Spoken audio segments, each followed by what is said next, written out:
Welcome, and this video is for anyone who is new to non-diet, weight-inclusive nutrition and body image counseling and coaching, or if you're somebody who has a lot of experience but you just really want some support from like-minded people, including myself. So my name is Tracy Brown. I'm a somatic dietitian and a attuned eating specialist, and today we're going to talk a little bit about what's possible. So a lot of you that are watching this video, maybe you're brand new to being an eating disorder or a diet specialist of whatever kind, is particularly working with the food part of things. And remember, in our nutrition undergrad and in our internships, we didn't learn this stuff.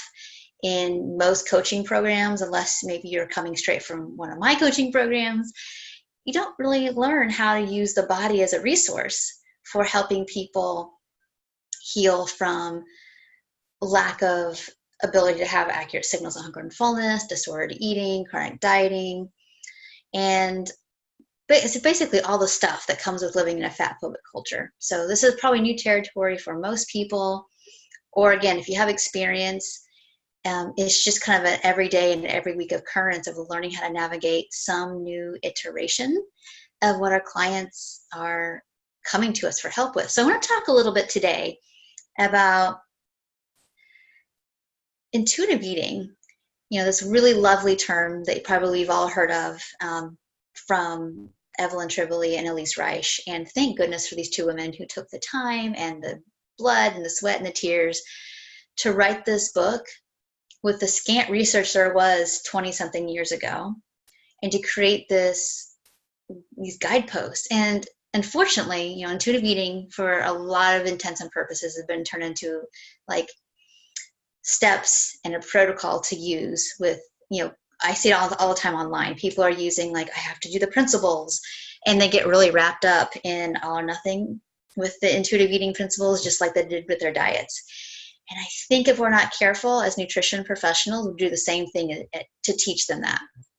And so at a body dietitian, our job and our goal here together is to bring your wisdom, and you're going to learn how to partner it with your client's body wisdom.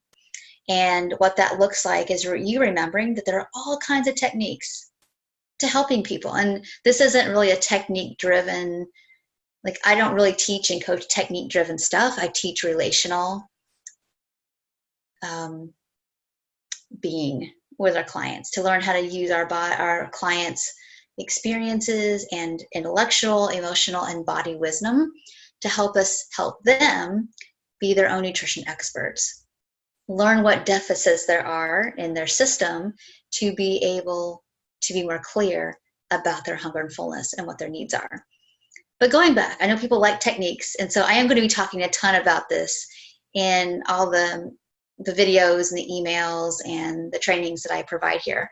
So I want you to think about putting all of the things that you've maybe heard about or what you haven't heard about in a basket for yourself to use. So for example, you can teach the intuitive eating principles. I know there's a whole certification program on that, and you might have that certification, which is awesome.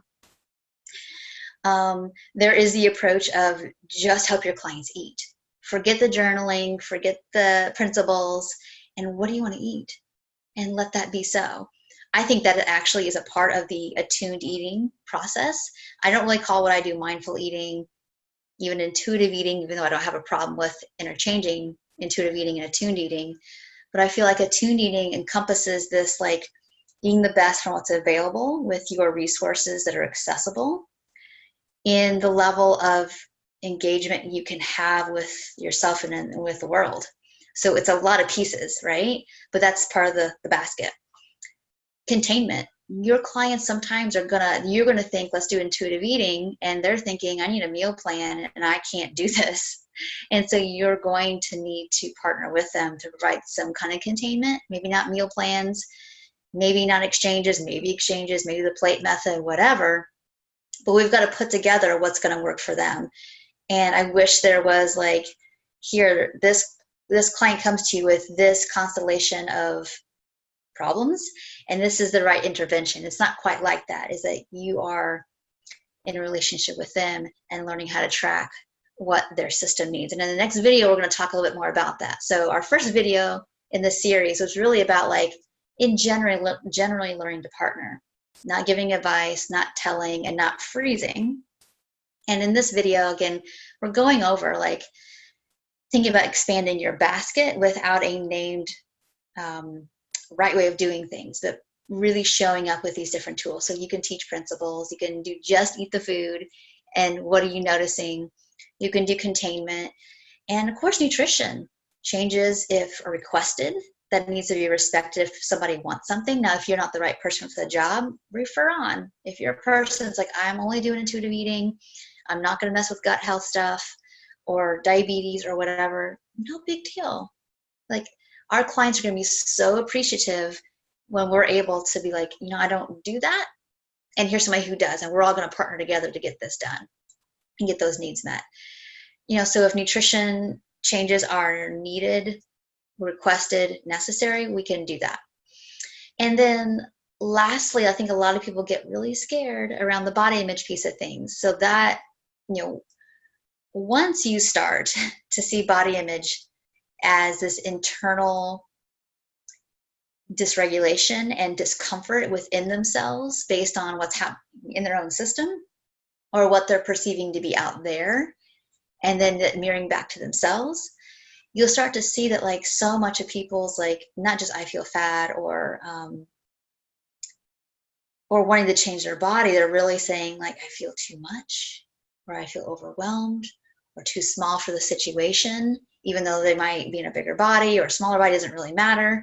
It's more about, I don't feel like I have the resources to be present at whatever level I'm in, so I need to get smaller, no matter what the weight is. And so you're starting to learn like, oh, you know, I know this client is telling me like, I can't stand my stomach, it's too big, it's too out there, it's too squishy. And you're listening to all those words. But I want to know like either what the belief is about these like body descriptors, or what's it feel from the inside out. And that's going to be your linchpin to going further with body image and being less scared about it. So in our next video, we're going to talk a little bit more about how I put some of these pieces together of the partnering with clients, all the toolkit and some of the body image stuff, and then what's happening actually with the body, how we can use the body as a resource. All right, so next video, I will talk to you about that. I'll see you soon. Take care.